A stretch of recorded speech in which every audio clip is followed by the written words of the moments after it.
Bismillah ar-Rahman ar-Rahim. Today we will have a wonderful session and we'll talk about and discuss the future of e-payments. And I want to know your company, what's your role in e-payments, the future of it, what do you believe will be the major changes in e-payments? We'll start out with Mrs. Julie.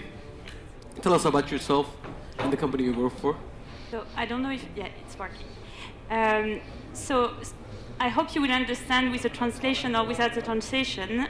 My name is Julie Leblanc, I'm French. I used to be a finance lawyer in Paris and in the UK. I used to work for Royal Bank of Scotland, and I moved to the Middle East, actually to Dubai 8 years ago.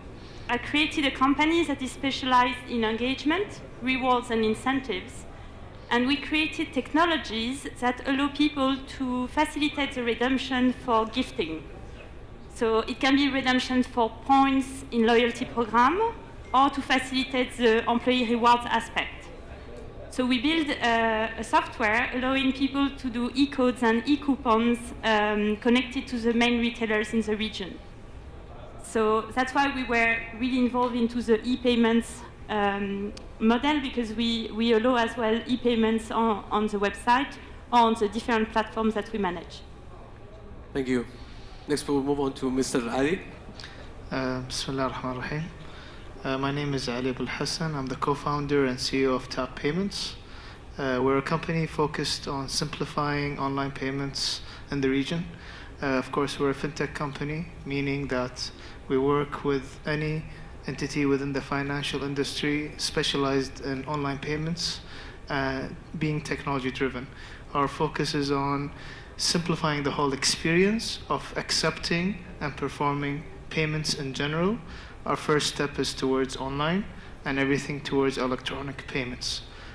Just to give a background, I've been working within the payment spectrum in multiple industries, including the oil sector, the telecom sector, and the banking sector. Thank you. Yes, intensive.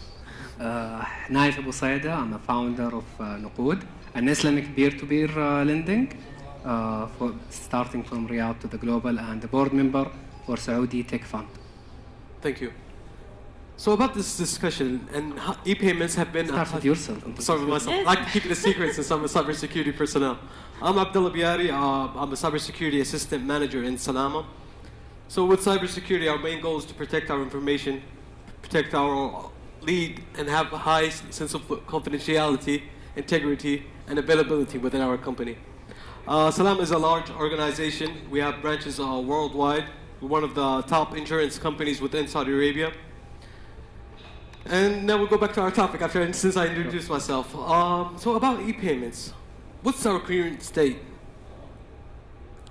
Let's have an open discussion about it. I'll just talk a little brief about it, I guess. The region is changing and evolving really quickly and rapidly within online payments. Of course, that is because we're a very penetrated market with online activity. Mobile penetration is so high, meaning that there is a lot of people having access, and when we're talking so high, we're talking above 90% here in the GCC, which is considered on the top levels compared to the world. That means there is a very quick movement towards any online activity. When it comes down to payments, it is very much fragmented and very much evolving in every market in the GCC and the Middle East. What do I mean by that? If you go to Western markets such as the US, Europe, or the Far East, and the Indian continent, you would realize that most payments are centralized or unified. In the GCC or the Middle East, every market has its own direction. We're very much segmented, fragmented, and today every market of its own, including Saudi Arabia, has its own direction into online payments. I believe the next step that will happen after that is the collaboration between different markets into serving in a unified online payment process, at least, or serving multiple payment options, as we today see, where you can have here in Saudi Arabia, aside from the international payment cards, which are Visa, MasterCard, or American Express, you would see here Meda, or what is in a different way the Sadad account as a prepaid wallet from Sama. Similarly to Saudi Arabia, you would see debit networks such as Meda in Kuwait, which is Knet. If you go to Bahrain, you have Benefit. And if you go to other GCC states, you have similarities.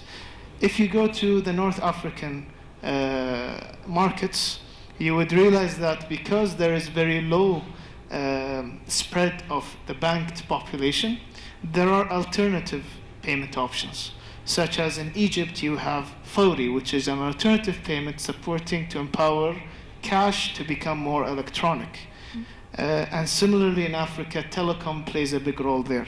So the difference in the market that we're in today is that we need to acknowledge all the different payment methods or the types of experiences in the region in order to have a very successful or a big shift of online payments in the region in comparison to the rest of the world. Thank you. Yeah, And who's lead perfectly what? answered that. This is the question. Like, who's lead what? Is it the banking who leading the change, or the customer or consumer? Their needs, banking just an answer for that.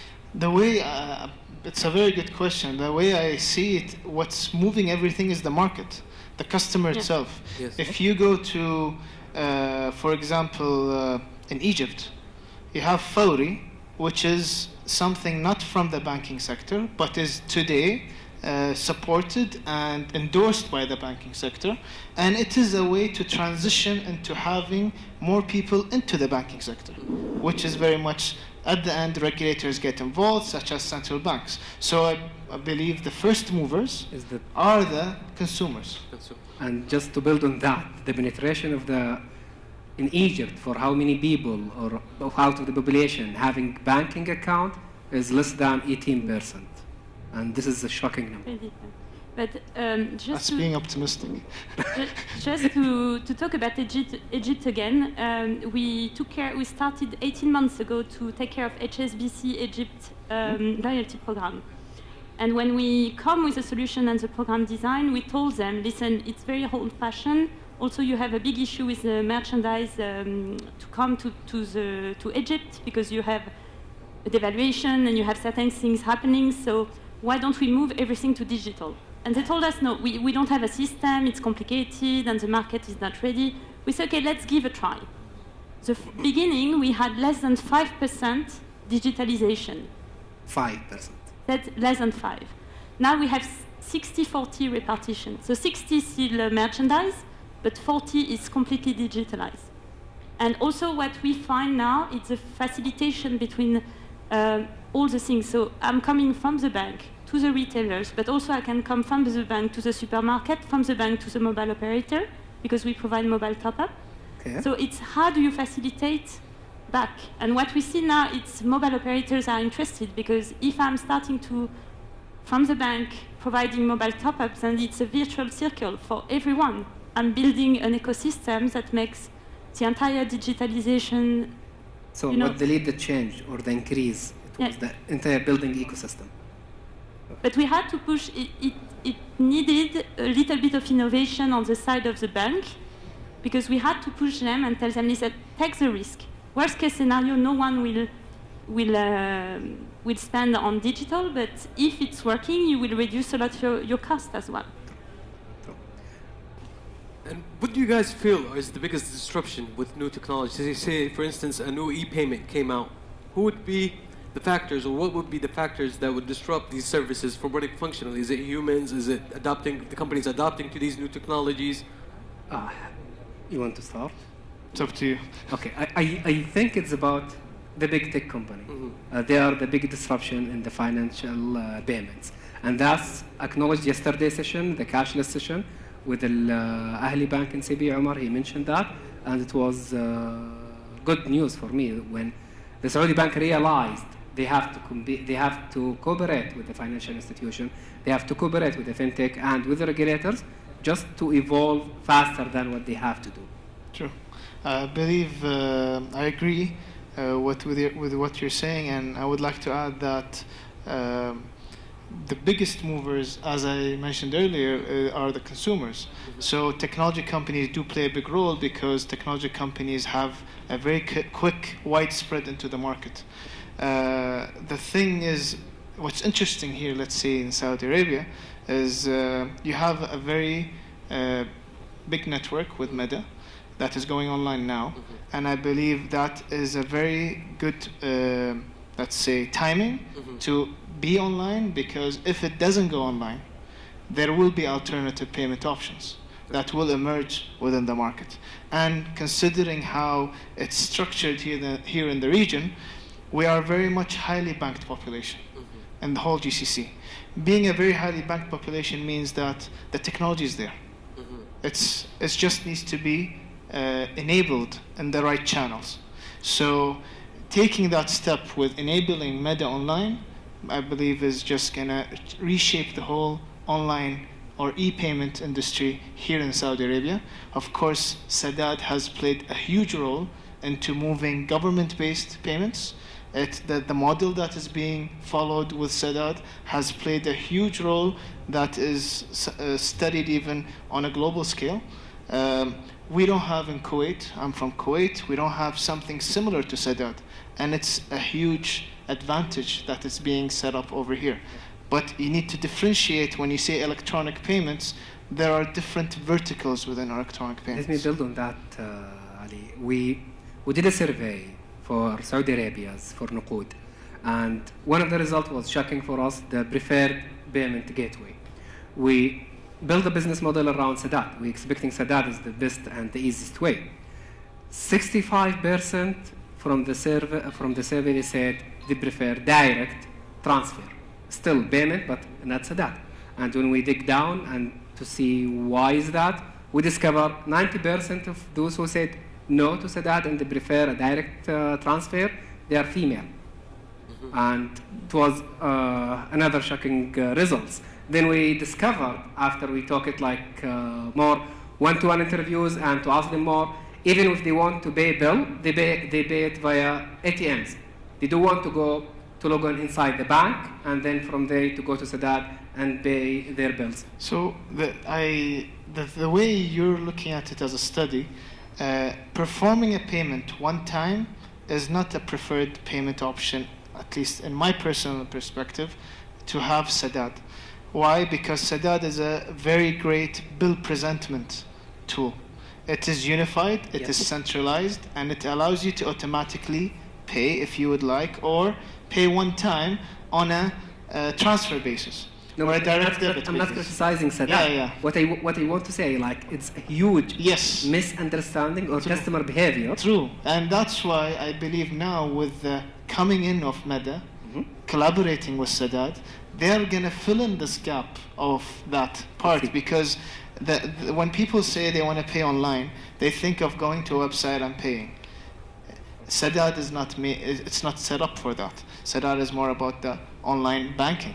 So when you're mentioning they want to pay, I believe that the market here still is not aware about online payments.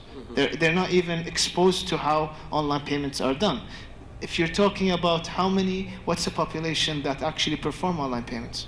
They're mostly the people who have a Visa or a MasterCard. Visa, MasterCard penetration in Saudi Arabia is not even, or let's say optimistically, 10 to 15% of the whole Saudi population.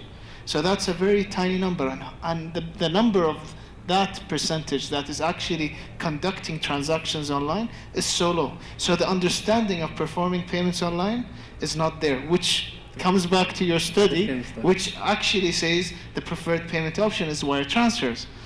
But if you go back to wire transfers, it's a very big hassle. If you conduct a transaction, the merchant will take time to validate that transaction. The customer will go through the long process, and it is the starting point, I believe. Julie, what do you think? Coming back to survey, we have another side of the business, which is a B2C gifting website as well. And we did a survey in the different cities in the kingdom, asking women only, because it's for wedding and baby shower and these kind of things. And we asked them, did you perform once or many times online payment? And all of them say yes only once. And when we ask what type of online payment, they say COD. So we were, no, okay, you click COD, but it doesn't mean you are doing online payment. Yeah, but I'm buying online. So That's not a payment online. Exactly. So there is a huge perception as well on what is online payment and the trust, because even buying online is still an issue. True. When we were telling them, are you shopping online? Yeah, I did once, I didn't like the quality, I will never do it again. And so it's also a perception of educating and facilitating. If it's easy, and if it makes your life easier and you have a benefit out of it, I believe people will be pushed in that direction. But as well, you need to incentivize the people to make them use digitalization and online payment more. That's why loyalty programs are so important. That's your prefer. And incentives. But as well, we see with small small incentive, you can really move the crowd easily. I think it's basically a matter of convenience. For me, Mm-hmm. I prefer not going to the store, not going physically, not moving a lot. I prefer doing everything at home. Like back when I was in the States I lived there for about 12 years, I furnished my whole apartment online. Everything, every single piece of item that was in my apartment was online. So instead of us having to go to a store, talking to people and all of that, and through all these steps just to purchase something, have it done online within a matter of minutes. But as a cybersecurity personnel, it takes a huge risk also. People could easily hack your device, install malwares on your device, gather all your information, install other malwares such as keyloggers, in which they could find whatever you're typing. If you log into ebay.com and you write your name as a username, whatever comes next, I'm pretty sure it's going to be your password. So there's a huge risk for online payments. As a cybersecurity assistant manager, I usually not like for companies to rush to it. I know it's convenient, and I know companies want the best and want it fast as possible, but also we have to bring into action the risks of doing this. Can I add to that? Yes. Well, being in online payments, of course, risk is huge. Yes. Anything that is online has risk. Mm-hmm. So ourselves, we do have basically a team that's specialized in cybersecurity in focus within payments. But we believe the best way to understand risk is to, let me be just unconventional, open it up. If you open it up, you will understand all the different types of risks that you focus or you will experience. If you don't open it up, that means you think you have things covered. Exactly. But it's not. Exactly. And what happens if you open up but monitor? Monitoring is very important. If you monitor, it means that you will be exposed to every new risk that will come out, and whatever we think of today, in 6 months from now, or 3 months, or a year from now, there will be something new. Exactly. And the fraudsters or any type of cyber attack comes in many different ways, and it evolves as security evolves. Well, I believe also with payments in the future, as you have the Internet of Things, payments are moving towards the Internet of Things. Yeah. When you have that, that is going to change a lot of things. You would like to add anything there? The risk is always there, but how can be ahead of that risk? How you can be secured as much as you can to take all the leverage and all the benefits? This is the most important. Exactly, like penetration testing and vulnerability assessment. And if you look for the payments, it's about when we look at it as Nuqood, it's three things: either the customer, who will take benefits of the payments, and the initiators. Either they are the banks or institution or individuals. When I send the payments, I want the other or the beneficiary, they can cash in or he can take benefits out of it. And still, from what next for the payment, still there is a big gap we can fill with a lot of fintech initiatives or innovation solution. For example, you can think about it. I need to have multiple credits. I need to have like e-vouchers. Rewards program. I need to send not a cash money, but I need to send a voucher. For example, my brother, he traveled to New York. I want to book with my visa for him, but without filling all that form online and send it fax and make call authorizations. But all that will be the next for e-payments. True. And one thing I would like to point out, because every market has its own way of risk. Exactly. When we are here in the GCC or Middle East, we follow similar to European payment standards and Asian payment standards, which is, if we're talking when you physically pay with your card, it's EMV standard. If you go to the US, they do not follow what is called the EMV standard. EMV is when you have that chip on your phone, on your card, and that transaction is actually transacted offline or online within that chip. Now, what's interesting and why I'm bringing it up, in the US, they didn't adopt it in the early stage. And they were, I don't know if you've been hearing people who have been there. Yes, because they have huge identity theft problems. Yes. Identity theft problem where someone with the mag stripe, someone goes with their phone, pulls everything from the card and can go and have their identity, and they have this identity theft problem. Of course, we don't have it here in the rest of the world other than the US, because we have the platform that protects us from that. The way it was done, as you said, as a business case, the banks, instead of investing into this new technology and deploying it into the market, they're like seeing how much are we getting fraud as value in comparison the cost of it, and let's just, whoever comes and claims for that fraud, let's just pay them off instead of investing. So at the end, it's a business case for some players. Every market has its own way. It will change. The same thing happened with Ford in late 80s and early 90s, when they make one of their bad decisions regarding the safety. They said the amount of the claim, it will be less than re-innovate everything, but they pay off a lot. But I'm sure it will pay off for them in some stage. They are shifting now with the movement into phone payments, which is another level of EMV technology. So they are shifting to it regardless. If you allow me, let me ask the audience: how many of you thinks the telecom company will play a role in the payments in the next 5 years? Just raise a hand. 1, 2, 3, 4, 5, almost a half. And how many of you thinks the big tech companies like Facebook, Google will dominate in the next 5 years? Few, but there are people. Okay, Yeah. few. And the banks, the Saudi banks, how many thinks they are really to evolve? If you are not banker, raise your hand. Okay, that's give me some indications. The awareness is here, but maybe not up to the level, but the awareness is here. But to come back to it, look at the fraud here in the region. So we have a gift card software that do e-voucher and e-coupons that you were mentioning. The fraud rate is really, really low in the Gulf compared to Egypt, for example, where we had a couple of issues but easily identified. And to be honest, most of the fraud, unlike Europe or the US, where you have a fraud coming from outside, we had mainly fraud from inside. People like trying to cheat the code and reuse it, etc. So it was very quick to catch, you know. But what needs to be done as well is, and where we see sometimes, you know, most of the retailers, because this is the people that are third-party merchants that you will see, they are the one facing the customer when making the payment, for example.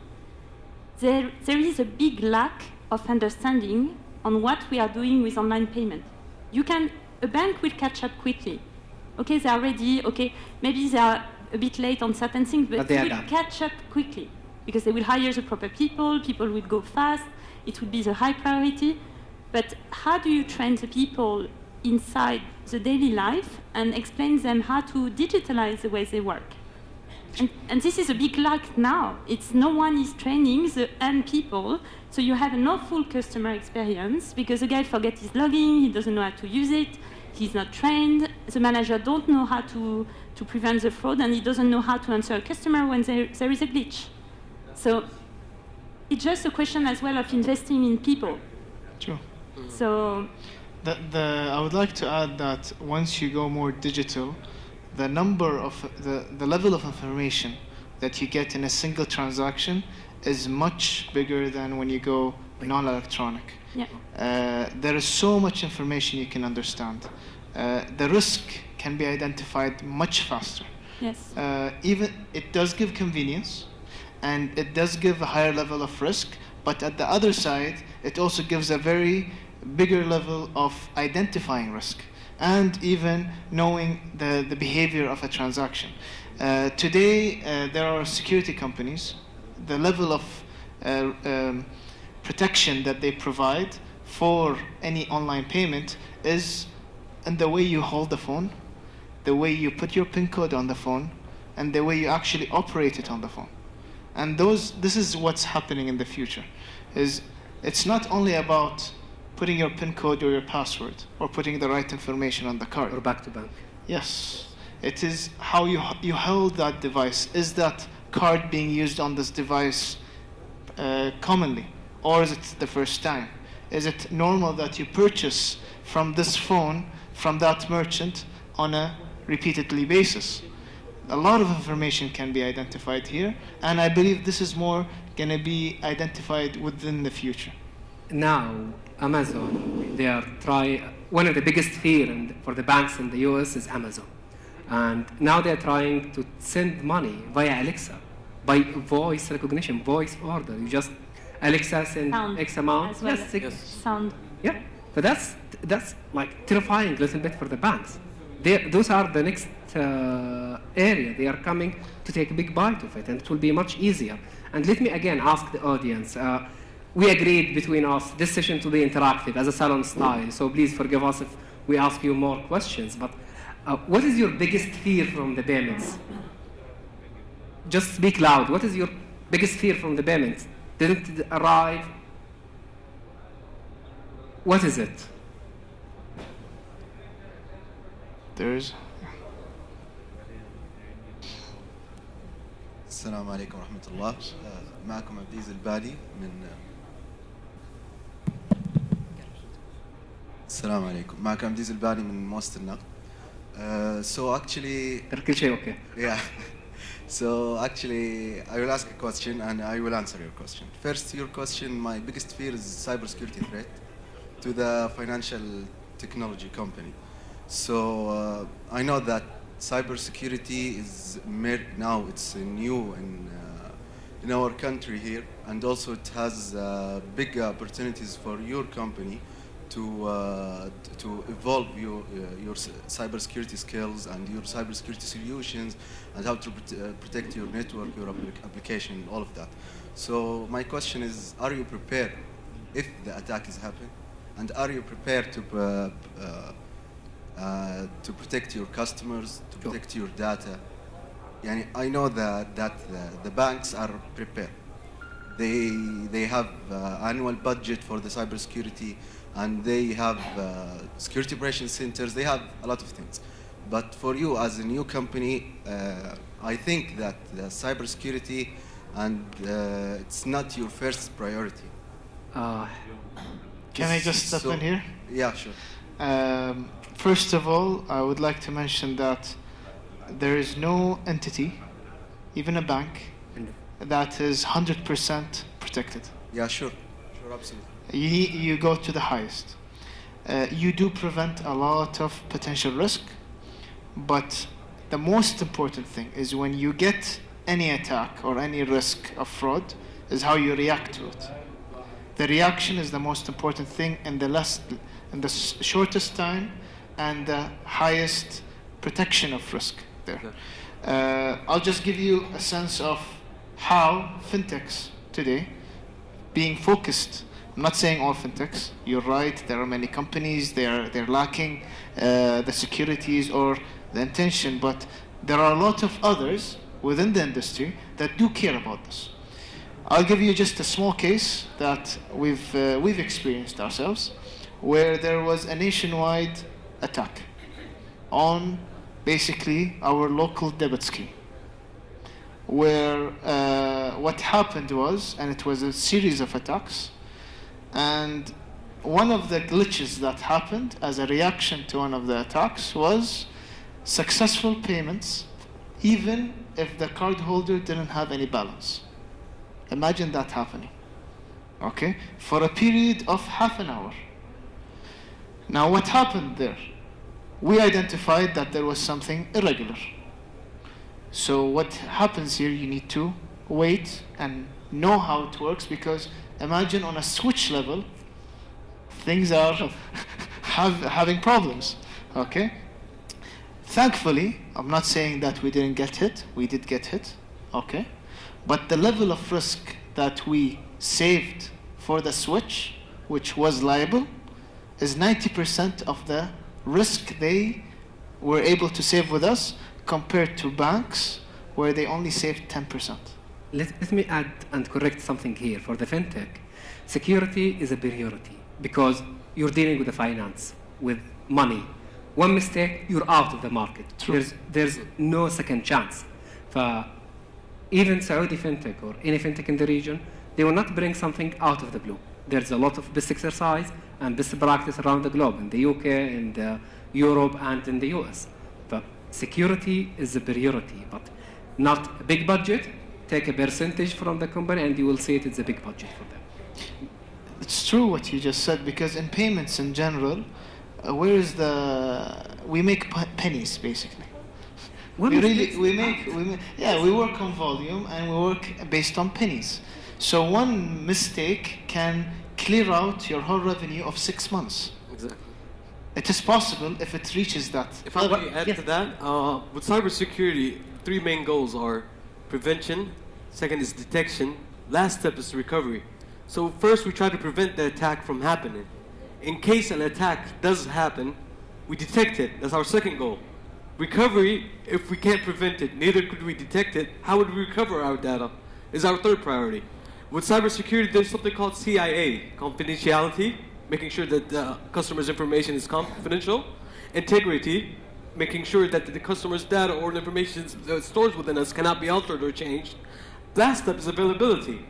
If anything happens, we are available to keep on continuing the business process, keep running. Yes. What we want from SAM or from the regulator, to look at it as a fintech, not as the bank. We are not in the same level. But from the security level, their security level, different security level between the banks and the fintech, but all apply. We want a very tailor base for fintech. There's no how can I say? There's no tolerance against low security for the fintech, and that should be there. But to look at fintech as a lake company with no intention to prevent the customer from the fraud, this is really wrong one.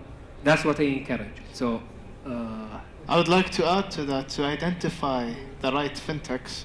In general, fintechs are not technology companies. We are a hybrid of technology and financial service experts.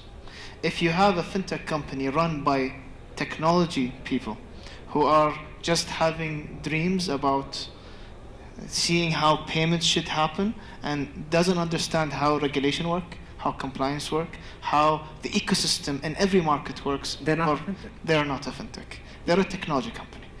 So first you need to identify what's a technology company within the industry of financial services compared to a fintech company. In my own perspective, I believe that banks are fintechs, but what is so-called, they're the biggest fintechs today. They're the fintechs of the 20th century. Today's fintechs are the fintechs of the 21st century, being specialized, complementing banks, basically. Thank you, and I know I have been aggressive with the question, but I want to know you're the regulator. You cannot what say. you want. Thank you so much. Let's talk about the future a bit. 10 years from now, would you think cash would be absolute? Would you think even credit cards could be absolute in the future with the e-payments and form of mobile phones? No. Not in the near future, not in the far future.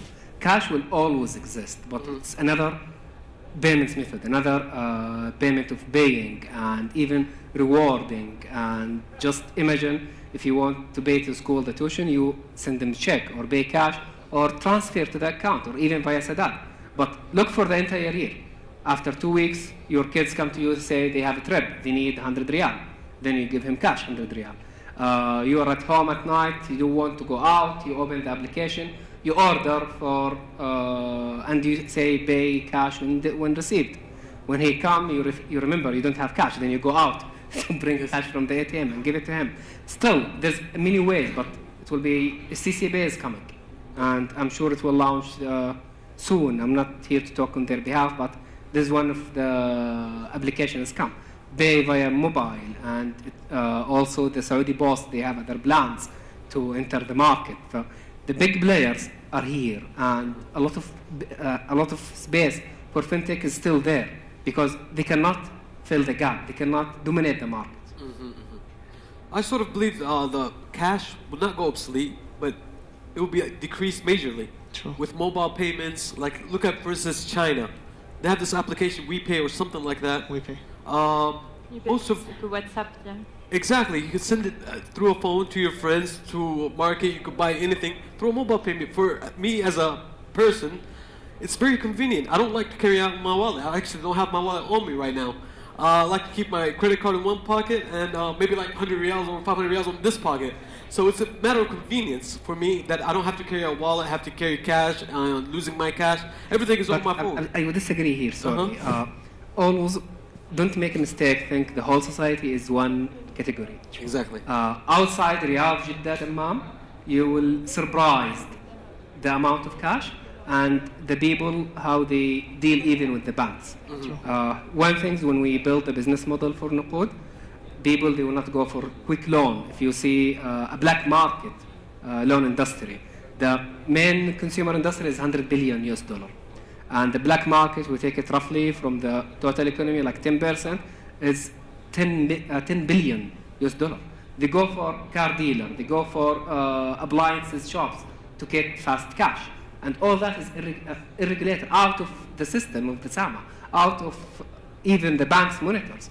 This total industry with a lot of cash and even the customer behavior different out of the big cities.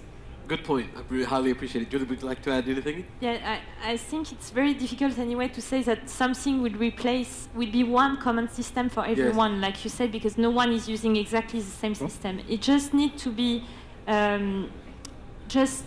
enhanced for the banks, like we say, and for any institution accepting payments, and even for the customers. Sometimes, like you said, it's easier to pay in cash, sometimes it's easier to pay with your phone.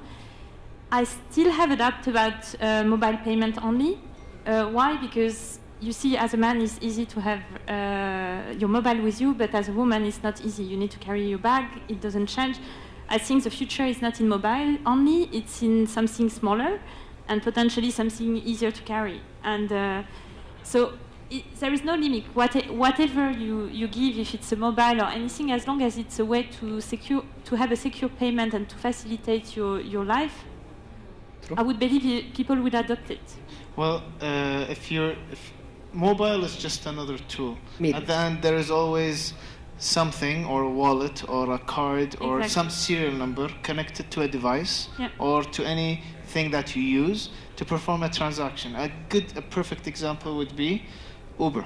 Today, you go into a car, you order your Uber from your phone. You're not paying with your phone, but you're ordering it from the phone. And you go into the car, and you leave the car, and the transaction has been committed. Now, how did that happen? It's not on mobile. It's all electronic. It's all on the cloud, basically. Similarly, mobile will play a big role into it, but doesn't mean that you're going to take your phone and just tap it and pay. Yes. Exactly. And it will be another channel. It could be a channel instead of having a card and inserting it or tapping it. It could be a phone where you tap it. But when you perform a transaction online, it might not need it where you use your phone. Today, the biggest driver to move things is mobile because it's the highest circulated tool that is being used that can migrate people. But is it going to be the same thing in the future? It could be a phone, it could be something else. Thank you. I think this should wrap up our discussion. We'll take Any other questions? Please. Please, briefly, because we're running Can out we of have the time. mic, guys? Here. Of course. No.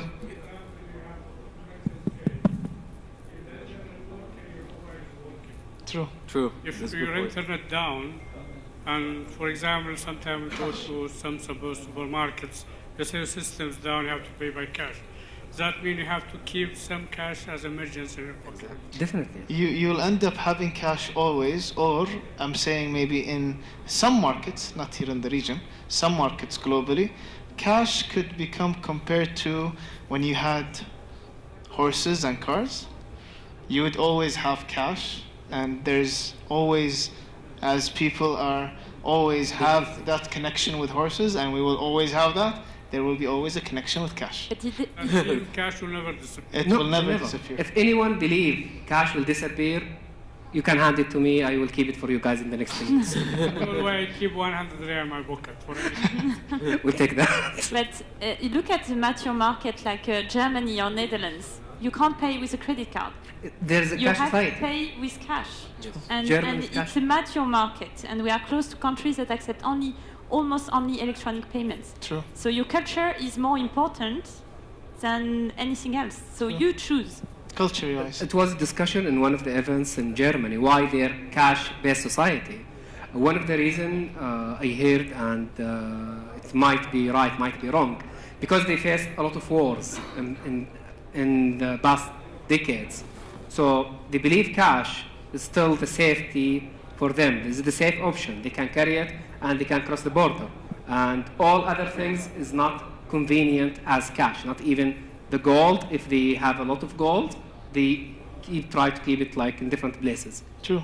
If you go just a few countries up, Scandinavian countries, Yeah. we're pro-cashless, where if you even want to pay with cash, it's an extra fee on the customer. So it's like it all depends on the culture of every market. Being here in the GCC, cash is always going to be there. We're going to have so many different payment options because our market is very fragmented. We need to acknowledge that we need to serve all the payment options. And the cash is joy. يعني Ramadan will Eid, يعني you will pay for them by e-payment or give them cash. True. Okay, next question. Yes, thank you. Thank you very much. Bismillah, alhamdulillah, salatu ala rasulullah. Thank you for the lady and the gentleman for this valuable discussion, and thanks to the organizers. I just wanted to mention that last week there was established a national commission for cybersecurity. Yes. الهيئة الوطنية للأمن السيبراني حديثا يعني. And it is a ministerial level position, which is going to be the focal point kingdom-wide, so for the importance of this issue. And I'm sure there are other organizations before that at a smaller level across the country in the private and public sector, but I hope that this commission will try to be the focal point for all. And thank you very much. Thank you. Thank you for coming. Actually, with cybersecurity right now, everything's moving to technology. Our businesses, our workflow, like, forget about e-payments for a second. Think of technology as in total.